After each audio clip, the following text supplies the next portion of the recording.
साल था 1942 और पूरी दुनिया द्वितीय विश्व युद्ध की लड़ाई लड़ रही थी। यह लड़ाई मेनली दो गुटों के बीच चल रही थी। पहला था एलाइड पावर और दूसरा था एक्सिस पावर। और इसी समय भारत भी ब्रिटेन की एक कॉलोनी था। ब्रिटेन द्वितीय विश्व युद्ध एलाइड पावर की तरफ से लड़ रहा था और इसमें उसका सबसे बड़ा प्रतिद्वंदी था जर्मनी। और यहाँ भारत में गांधी जी और नेहरू ने यह डिसाइड करा था कि भारत ब्रिटेन की इस लड़ाई में उसे जर्मनी के खिलाफ सहायता प्रदान करेगा ताकि द्वितीय विश्व युद्ध खत्म होने के बाद ब्रिटेन भारत को आज़ादी दे सके। लेकिन इन सब से हटकर एक इंसान शेर की तरह खड़ा था और वे थे नेताजी सुभाष चंद्र बोस, जिनका मानना था कि भारत हमारा देश है और इस पर हमारा हक है, ना कि अंग्रेजों का, और इसकी आज़ादी हमें भीख में न लेकर छीन कर लेनी चाहिए। और इस वादे को पूरा करने के लिए वे सन 1941 में ही कांग्रेस से अलग हो गए थे और सन 1943 में उन्होंने सिंगापुर में इंडियन नेशनल आर्मी की कमान संभाली। इधर भारत में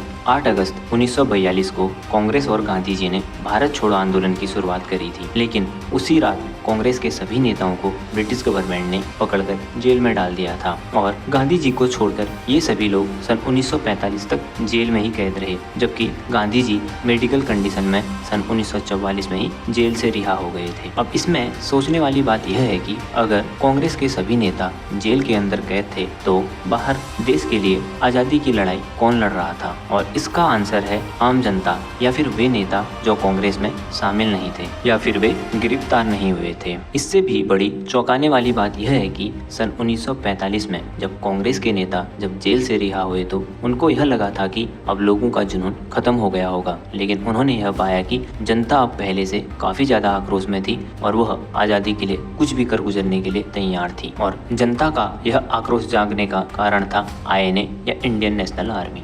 अगर बात करें आईएनए या इंडियन नेशनल आर्मी की तो इसका गठन सन 1942 में सिंगापुर में हुआ था। जब जापान ने सिंगापुर में कब्जा करा तो उन्होंने ब्रिटिश आर्मी में प्रेजेंट इंडियन सोल्जर को छोड़ दिया था या प्रिजनर ऑफ वार बना दिया था। और इन सभी इंडियन सोल्जर ने मिलकर सिंगापुर में जापानियों के साथ मिलकर इंडियन नेशनल आर्मी का गठन करा ताकि ये लोग मिलकर अंग्रेजों को भारत से बाहर खदेड़ सके। अगस्त सन 1943 में नेताजी सुभाष चंद्र बोस ने आईएनए की कमान संभाली।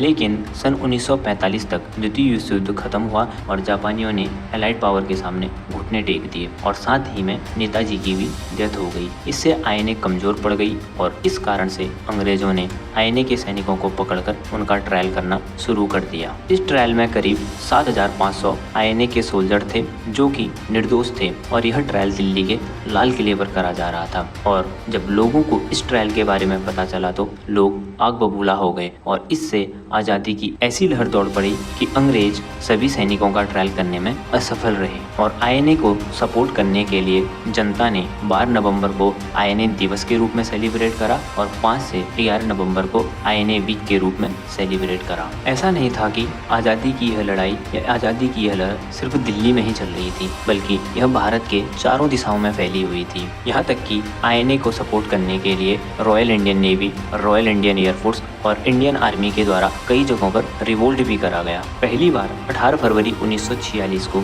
रॉयल नेवी के कुछ रेटिंग या सेलियर ने अपना सपोर्ट आईएनए को दिखाने के लिए एचएमएस हर्मिस, जो कि एक ब्रिटिश जहाज था, उस पर रिवोल्ट कर दिया था। इस रिवोल्ट से वो आईएनए को तो सपोर्ट दिखाना ही चाहते थे, साथ ही में अंग्रेज ऑफिसरों द्वारा करे गए डिस्क्रिमिनेशन को भी खत्म करना चाहते थे। इसके साथ ही रॉयल एयरफोर्स ने भी अपना सपोर्ट आईएनए को दिखाने के लिए कई जगह जैसे अंबाला, पूना और बॉम्बे में ब्रिटिश सरकार के खिलाफ रिवोल्ट करा। ठीक इसी समय सन 1945 में ब्रिटेन में कंजर्वेटिव पार्टी इलेक्शन हार जाती है और लेबर पार्टी पावर में आती है। यह पार्टी भारत के लिए काफी लिबरल थी और यह भारत को आज़ादी दिलाना चाहती थी। लेकिन चौंका देने वाली बात यह थी कि यहाँ भारत में यह सब देखकर कांग्रेस और उसके लीडर बिल्कुल भी खुश नहीं थे। कांग्रेस और गांधी जी का मानना था कि आज़ादी के लिए आर्मी, नेवी और एयरफोर्स के द्वारा करा गया रिवोल्ट बिल्कुल भी सही नहीं है और उनका मानना था कि भारत को आज़ादी कांग्रेस के प्रिंसिपल या महात्मा गांधी के प्रिंसिपल के अकॉर्डिंग मिलनी चाहिए थी।